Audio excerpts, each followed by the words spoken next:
Hello everyone, welcome to विश्वास classes. हमारी series चल रही है मंथली गवर्नमेंट स्कीम। जो गवर्नमेंट स्कीम जुलाई महीने के न्यूज़ में रही हैं उन स्कीम्स को हम लोग कर रहे हैं इस सीरीज के अंदर। अभी जुलाई 2026 की बात कर रहे हैं। अब तक 4 पार्ट्स आ चुके हैं, ये पार्ट 5 है इसका। दैट मीन्स 4 पार्ट्स में हम लोगों ने 16 स्कीम्स कर ली हैं। इसमें हम लोग पार्ट 5 में स्कीम नंबर 17 से लेके स्कीम नंबर 20 की बात करेंगे। RBI grade B, NABARD grade A, दोनों ही एग्जाम्स के लिए स्कीम बहुत ज्यादा जरूरी है। इसके अलावा अब तो स्कीम्स आप लोगों से एसबीआई पीओ मेंस और आईबीपीएस पीओ मेंस भी पूछता है। तो इन सभी एग्जाम्स के लिए स्कीम इंपॉर्टेंट है। स्कीम को पूरी तरह से देखिएगा, समझने की कोशिश करिएगा। ये मेरा मेन टेलीग्राम चैनल है विश्वास क्लासेस का। विश्वास क्लासेस डाल के आप लोगों को सर्च करेंगे, आपको मिल जाएगा। जो बच्चे नाबार्ड ग्रेड ए के लिए तैयारी कर रहे हैं, they can join this channel. NABARD GRA डाल के आप लोग सर्च करेंगे, आप लोगों को चैनल मिल जाएगा, ज्वाइन कर लीजिए। और जो बच्चे आरबीआई ग्रेड बी 2027 की तैयारी कर रहे हैं या उसके बाद के एग्जाम के लिए, उन लोगों के लिए चैनल मैंने पहले बनाया था 2026 के लिए, तो वही चैनल यूज करूंगा। RBI GRB 2026 डाल के आप लोग सर्च कर लीजिए, आप लोगों को चैनल मिल जाएगा। इसको आप लोग ज्वाइन कर लीजिए, वहीं पे इसकी पीडीएफ मिलेगी या जो भी आप लोगों के डाउट्स है वहीं डिस्कस किए जाएंगे। स्कीम है हमारी प्रधानमंत्री ग्राम सड़क योजना PMGSY, जो कि मिनिस्ट्री ऑफ रूरल डेवलपमेंट की स्कीम है। नोडल इम्प्लीमेंटिंग एजेंसी भी इसकी मिनिस्ट्री ऑफ रूरल डेवलपमेंट ही है। And it is being implemented through various state and UT governments. Scheme को जब हमने इनिशियली शुरू किया, स्कीम को 2000 में लॉन्च किया गया था, दिसंबर 2000 में। बाद में इसके अलग अलग फेजेज है, जैसे प्रधानमंत्री ग्राम सड़क योजना 2, प्रधानमंत्री ग्राम सड़क योजना 3। जो 3 है वो लेटेस्ट था 2019 का। उसके बाद मतलब 3 जो है पिछला वाला था। अब जो लेटेस्ट चल रहा है वो ग्राम सड़क योजना 4 चल रहा है, जिसे अप्रूव किया गया सितंबर 2024 में। एम क्या था स्कीम का? स्कीम का एम है कि हमें ऑल वेदर रोड कनेक्टिविटी देनी है to eligible unconnected rural habitations. Eligible unconnected rural habitations के लिए all weather road connectivity provide करनी है। And to upgrade and consolidate the existing rural road network for better access to markets, education, health and other essential services. ठीक है। Objectives क्या है? हमें all weather connectivity देनी है टू अनकनेक्टेड रूरल हैबिटेशंस। जो एग्जिस्टिंग रूरल रोड्स थी प्रधानमंत्री ग्राम सड़क योजना 2 के अंदर, उन्हें हमें अपग्रेड करना था। Consolidate through routes and major rural links connecting habitations to ग्रामीण agriculture markets, GrAMs, higher secondary schools and hospitals under Pradhan Mantri Gram Sadak योजना 3। और फिर जब प्रधानमंत्री ग्राम सड़क योजना 4 में आया, तो उसके बाद जो बची हुई एलिजिबल अनकनेक्टेड हैबिटेशन है उन्हें प्रधानमंत्री ग्राम सड़क योजना 4 के थ्रू हमें कनेक्ट करना है। जो सोशियो इकोनॉमिक कंडीशन है रूरल एरियाज की, वो इंप्रूव करनी है थ्रू बेटर रोड इंफ्रास्ट्रक्चर। तो सबसे पहला तो हम लोगों ने काम करा, जो 2000 में जब स्कीम लॉन्च की गई थी, कि ऑल वेदर कनेक्टिविटी देनी है। उसके बाद बोला गया ग्राम सड़क योजना 2 के अंदर कि जो भी एग्जिस्टिंग रूरल रोड्स है उन्हें अपग्रेड करना है।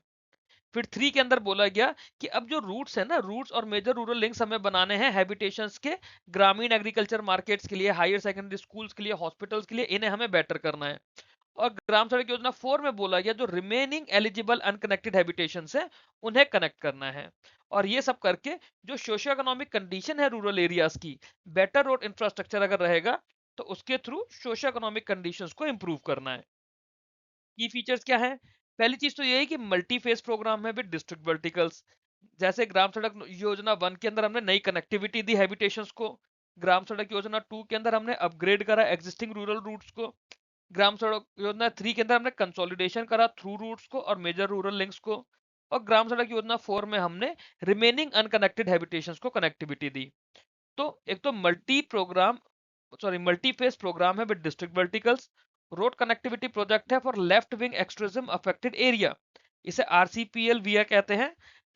Road connectivity project for left wing extremism affected area and connectivity works under PM JANMAN for PVTG area. अब जो ग्राम सड़क योजना 1 थी, ये हमारी क्या थी? To provide all weather connectivity, है ना। वर्टिकल को क्लोज कर दिया गया न्यू सैंक्शंस को 31/3/2025 को, और टाइमलाइन एक्सटेंशन दी गई है 31 मार्च 2027 की for completion of balance works. तो इसलिए ग्राम सड़क योजना 1 भी हमारे लिए जानना जरूरी है कि अभी चल रही है। स्कीम के नए सैंक्शन बंद हो गए हैं, बट जो सैंक्शन हो चुके हैं उनका काम 31 मार्च 2027 तक कंप्लीट करना है। ग्राम सड़क योजना 2 की बात करें, it targets upgradation of 5000 kilometre of existing rural roads. तो आपको टारगेट मिल गया, सॉरी 5 कहा मैंने, 50,000 किलोमीटर का अपग्रेडेशन है। ग्राम सड़क योजना 3 की बात करें तो 1,25,000 किलोमीटर के थ्रू रूट्स को और मेजर रूरल लिंक्स को कंसोलिडेट करना था। ग्राम सड़क योजना 4 जो कि अभी चल रही है 2024 से 29 तक की, it targets connectivity to 25,000 unconnected habitations through construction of 62,500 kilometre of roads, और इसका आउटले है 70,125 करोड़ रुपए। स्ट्रॉन्ग एम्फेसिस दिया जाएगा क्वालिटी पे थ्रू 3 टियर क्वालिटी मॉनिटरिंग। एक तो इसमें यूज ऑफ ग्रीन और लोकल टेक्नोलॉजीज होगा, 3 टियर क्वालिटी मॉनिटरिंग होगा, और रियल टाइम मॉनिटरिंग होगा via ओमास and E mark and GPS trapping. तो ये गवर्नमेंट के पोर्टल से ओमास और ई मार्क और उसके अलावा जीपीएस ट्रैकिंग के थ्रू रियल टाइम मॉनिटरिंग की जाएगी। जो बाकी रूरल डेवलपमेंट प्रोग्राम्स है उनके साथ कन्वर्जेंस रहेगा फॉर होलिस्टिक बेनिफिट्स। क्लियर है? एलिजिबिलिटी क्या है? जो एलिजिबल बेनिफिशियरीज हैं अनकनेक्टेड रूरल हैबिटेशंस हैं, जहां पे पॉपुलेशन क्राइटेरिया जो प्रिस्क्राइब्ड है under the norms which is based on the census data, तो उसके हिसाब से रूरल हैबिटेशंस को डिसाइड किया जाएगा। Habitations eligible for new connectivity under Gram Sadak Yojana 4 and upgradation और कंसोलिडेशन अंदर अदर वर्टिकल्स, वो सब स्कीम की गाइडलाइंस के हिसाब से रहेगा, उसकी डिटेल में यहाँ हमें नहीं जानना। अब जो बजटरी एलोकेशन है, ग्राम सड़क योजना 3 का रिवाइज एलोकेशन है 83,977 करोड़, 83,977 करोड़, और इसका जो कंटिन्यूशन है it is approved till March 2028। ग्राम सड़क योजना 4 की बात करें, टोटल आउटले है 70,125 करोड़ फॉर द पीरियड 2024-25 से 2028-29। जो ग्राम सड़क योजना है इटसेल्फ, उसके लिए 19,000 करोड़ का बजट सैंक्शन किया गया था 2025-26 में, और फंड को रिलीज किया गया एसएनए स्पर्श सिस्टम के थ्रू। एसएनए स्पर्श सिस्टम इंपॉर्टेंट फंडिंग पैटर्न है कि जो भी है it is a centrally sponsored scheme with prescribed centre state sharing ratio. Centre state sharing ratio क्या है? नॉर्मल स्टेट्स में 60:40 होता है, नॉर्थ ईस्टर्न और हिमालयन स्टेट्स में 90:10 है, यूनियन टेरिटरीज में जहां स्टेट लेजिस्लेचर नहीं है वहां पे 100% सेंट्रल फंडिंग होती है। लेटेस्ट अपडेट क्या है कि यूनियन गवर्नमेंट ने ग्राम सड़क योजना 3 को मार्च 25 से बढ़ा के मार्च 28 तक कर दिया है। रिवाइज आउटले उसका 83,977 करोड़ है। जो टाइमलाइन है it is extended till March 28 for completion of roads and bridges in plain area and roads in hilly areas and till March 29 for bridges in hilly areas. ठीक है, तो ये चीज समझना, जो प्लेन एरियाज की रोड और ब्रिजेस है उसका टाइमलाइन मार्च 28 है, जो हिली एरियाज की रोड है उसका टाइमलाइन मार्च 28 है, और जो हिली एरिया के ब्रिजेस हैं उसकी टाइमलाइन मार्च 29 है। फिर प्रधानमंत्री ग्राम सड़क योजना 4 ये अंडर इंप्लीमेंटेशन है, जिसमें 25,000 अनकनेक्टेड हैबिटेशंस को 2029 तक कनेक्ट करना है। 26-27 के लिए जो फिजिकल टारगेट्स है, दिस इंक्लूड्स कंप्लीशन ऑफ इतनी kilometre 26,474 kilometre of rural roads, 1,375 bridges and connectivity to 2,400 eligible habitations under various verticals of प्रधानमंत्री ग्राम सड़क योजना। क्लियर हुआ? काफी सारा डेटा है, आई अंडरस्टैंड, बट नाबार्ड के लिए तो ये स्कीम बहुत ज्यादा जरूरी है। स्कीम पे बेस में जब आपकी एआरडी की स्कीम्स कराऊंगा तब आपको इस पर केसलेट्स कराऊंगा। एक एक की जगह 2 केसलेट कराऊंगा आपको इस स्कीम पर, कुछ स्कीम पे मैं 2 केसलेट्स कराऊंगा आपको। तो पहले एक एक हम लोग अभी करेंगे अपनी एआरडी स्कीम्स में, और फिर कुछ सिलेक्टेड स्कीम्स लूंगा जो मैं आपको केसलेट्स प्लस जो रेगुलर एमसीक्यूज होते हैं वो भी कराऊंगा उस पे। वो हम लोग करेंगे प्री और मेंस के टाइम पे जब नोटिफिकेशन की डेट्स आ जाएंगी, एक तरह से अपने रिवीजन के लिए। चलिए आगे चलते हैं। National social assistance programme NSAP, ये मिनिस्ट्री ऑफ रूरल डेवलपमेंट की स्कीम है, जिसकी नोडल या इंप्लीमेंटिंग एजेंसी भी मिनिस्ट्री ऑफ रूरल डेवलपमेंट ही है। इस स्कीम को लॉन्च किया गया था अगस्त 15 1995 को। उसके बाद से ये सेंट्रली स्पॉन्सर्ड स्कीम चल रही है, और स्कीम के 5 अलग अलग कंपोनेंट्स हैं। एम क्या है इसका एनएसएपी का? एम है कि हमें basic level of financial support देना है to the most vulnerable section of the society. अब वो मोस्ट वल्नरेबल सेक्शंस क्या है? Elderly persons, widows, person with disabilities and bereaved households belonging to BPL families. ठीक है, एक हमारे एल्डरली हो गए, विडोज हो गए, पर्सन विद डिसेबिलिटीज हो गए, या हमारे bereaved households हो गए जो कि बिलो पॉवर्टी लाइन में है। तो ये वाली फैमिलीज या फिर ये वाले लोग हमारे मोस्ट वल्नरेबल सेक्शन है, तो इन्हें हमें basic level of financial support देना है। इससे क्या होगा, उनकी एक तरह से सोशल सिक्योरिटी स्ट्रेंथन होगी, और उनका मीन्स ऑफ सब्सिस्टेंस को भी हम लोग सप्लीमेंट कर पाएंगे। ऑब्जेक्टिव क्या है? To provide monthly pension support to eligible elderly, widows and person with severe disabilities belonging to BPL families. Provide one-time financial assistance to BPL families on the death of the primary breadwinner. Provide food security support to eligible senior citizens not receiving old age pension. Ensure a basic social safety net for the poorest and the most vulnerable section of the society. तो objective तो simple है, इसमें कुछ समझाने का नहीं है। की फीचर्स, इसके की फीचर्स हमें काफी सारे हैं क्योंकि हमने इसमें 5 कंपोनेंट्स पढ़े हैं, है ना। इसमें 5 सब स्कीम्स है इसके अंदर ही। एक है IGNOAPS, Indira Gandhi national old age pension. दूसरा है IGNWPS, Indira Gandhi national window pension scheme. तीसरा है IGNDPS, Indira Gandhi national disability pension scheme. फिर है नेशनल फैमिली बेनिफिट स्कीम जो है NFBS, और उसके बाद है अन्नपूर्णा स्कीम। अब जो Indira Gandhi national old age pension scheme है उसमें 200 रुपए पर मंथ का सेंट्रल असिस्टेंस दिया जाता है तो बीपीएल सीनियर सिटीजन जिनकी एज 60 से 79 है, और 500 रुपए पर मंथ का दिया जाता है जिनकी एज 80 ईयर्स एंड अबव है।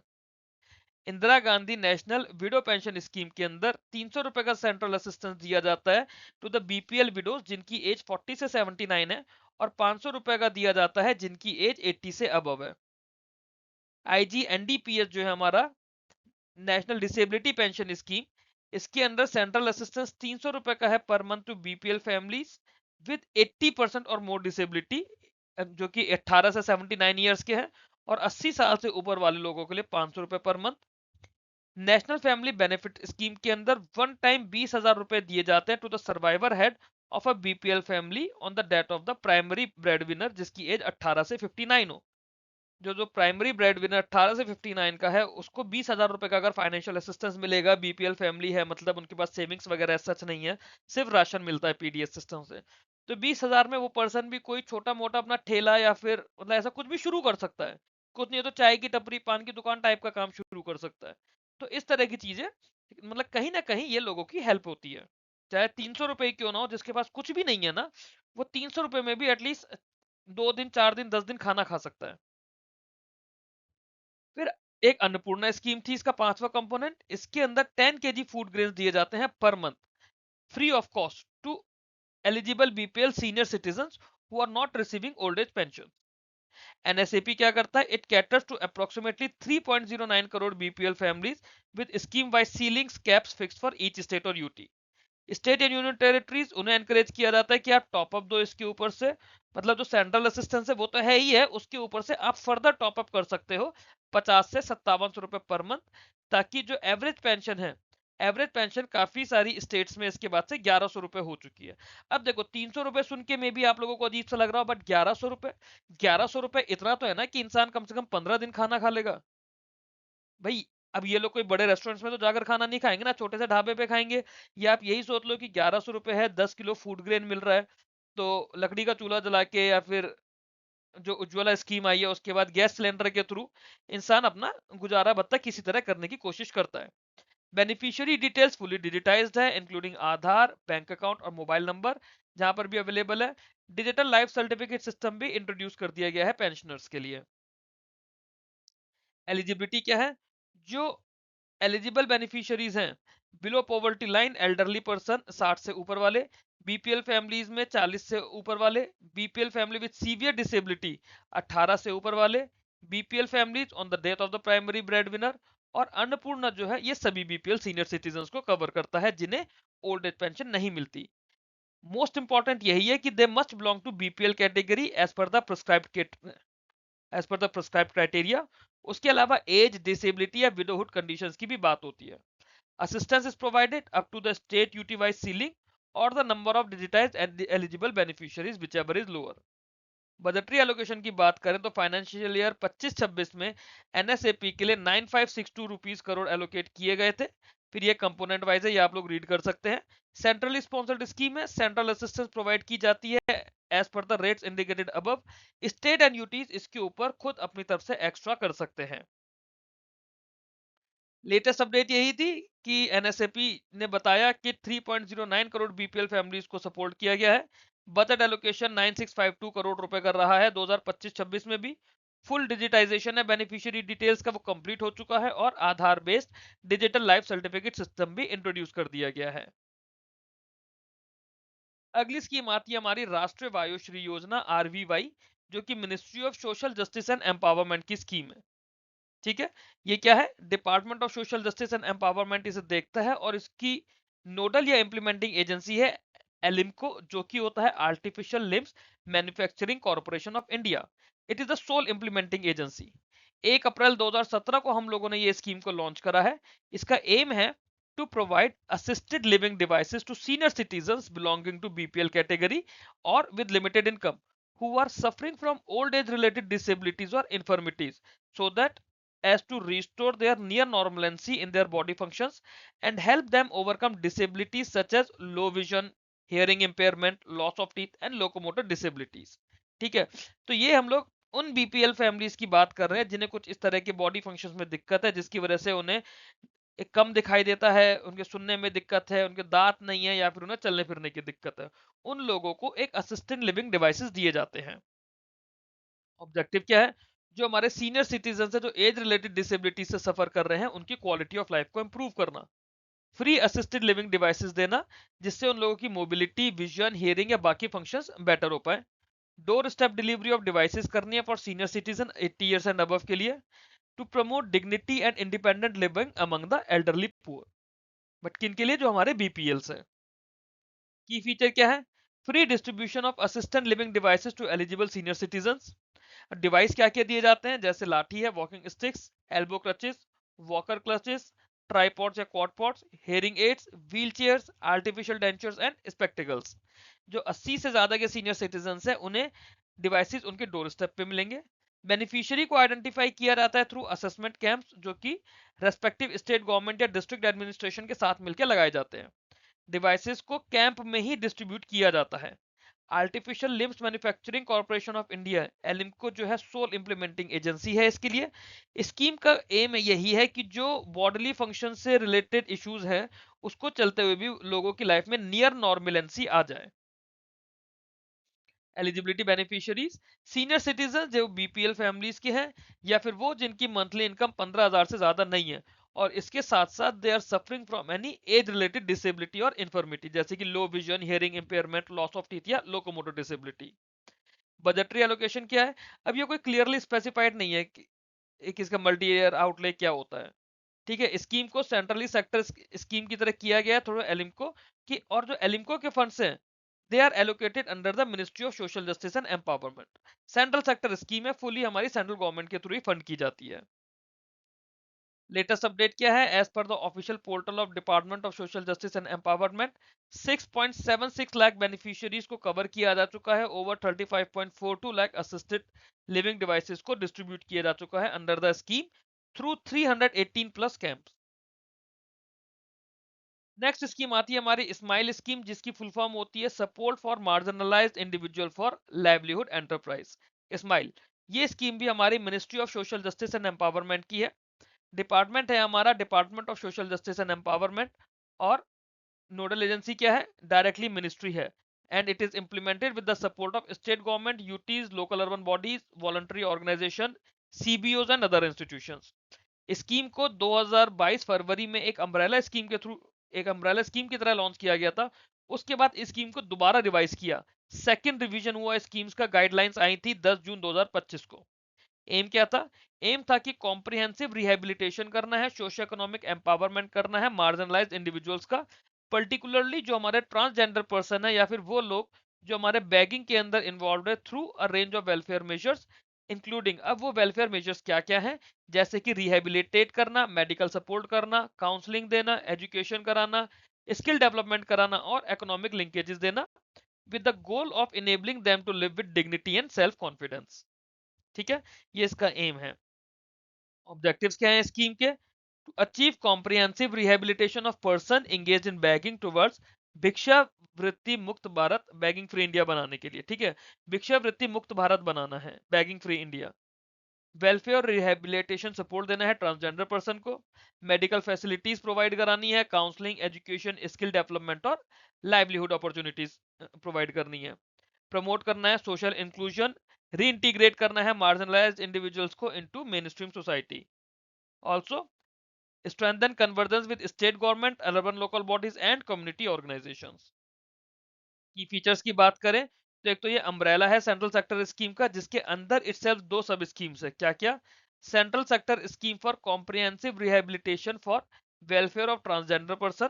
दूसरा, central sector scheme for comprehensive rehabilitation of person engage in the act of bagging.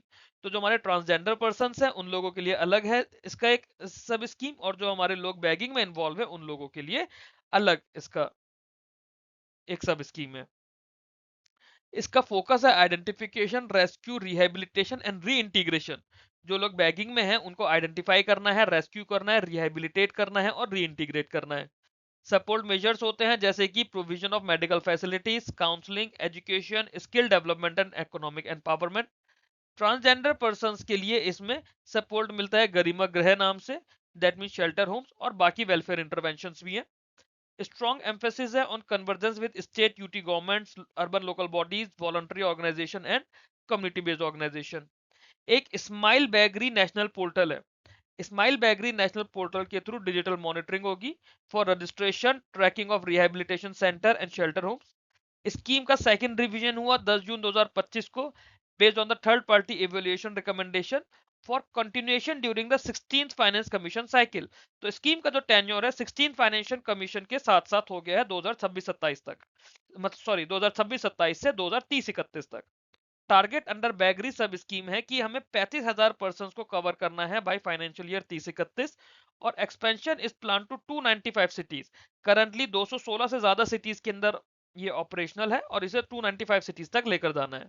Special focus रहेगा metropolitan, religious, tourist and historical places. क्यों? क्योंकि यहाँ पे लोग घूमने जाते हैं तो वहां पे बैगिंग होती है, तो वो कई बार कंट्री की रेपुटेशन अच्छी नहीं आती है, तो ऐसी चीजों से हम अपनी कंट्री को बचाने की कोशिश कर रहे हैं। एलिजिबिलिटी क्या है? ट्रांसजेंडर पर्सन और वो लोग जो कि बैगिंग के अंदर इन्वॉल्व है, and they are identified under the respective sub schemes. Total इसका जो आउटले है वो अप्रोक्सीमेटली 365 से 390 करोड़ बताया गया है 2021-22 से 2026-27 के लिए। स्कीम को प्रपोज किया गया है 16 फाइनेंस कमीशन के लिए 26-27 से 30-31 तक के लिए। अभी तक इस पर कुछ मेरे को सच न्यूज मिली नहीं है, so there might be a chance कि जल्दी ही इसका अनाउंसमेंट हो जाएगा। लेटेस्ट अपडेट्स क्या है कि scheme is being continued with the revise guideline 10 June 2025 वाली। अंडर द बैगरी सब स्कीम 42,000 पर्सन को आइडेंटिफाई करके सर्वे कर दिया गया है और 12,700 पर्सन को रिहेबिलिटेट कर दिया गया है। रिहेबिलिटेशन टारगेट जो है फाइनेंशियल ईयर 30-31 तक का 35,000 का है, with the expansion plan to 295 cities. Third party evaluation होगा एनआईआर डीपीआर के through, it was conducted in 2025, जिसके बाद में इसका सेकंड रिवीजन लाया गया है, and its recommendation has been incorporated for the next finance commission cycle। ठीक है, तो ये थी हमारी पार्ट 4 की सारी स्कीम। आप लोगों को वीडियो अच्छा लगा हो तो वीडियो को लाइक करके चैनल को सब्सक्राइब कीजिएगा, बेल आइकन प्रेस कीजिएगा। नाबार्ड ग्रेड ए के मेरे चैनल में जुड़ने के लिए नाबार्ड GRA डाल के आप लोग सर्च करेंगे, आप लोगों को टेलीग्राम पे चैनल मिलेगा। आरबीआई ग्रेड बी के चैनल से जुड़ने के लिए RBI GRB 2026 डालेंगे तो आप लोगों को इसका चैनल मिल जाएगा। That's all in this video. Thank you very much for watching this. Keep learning, keep growing.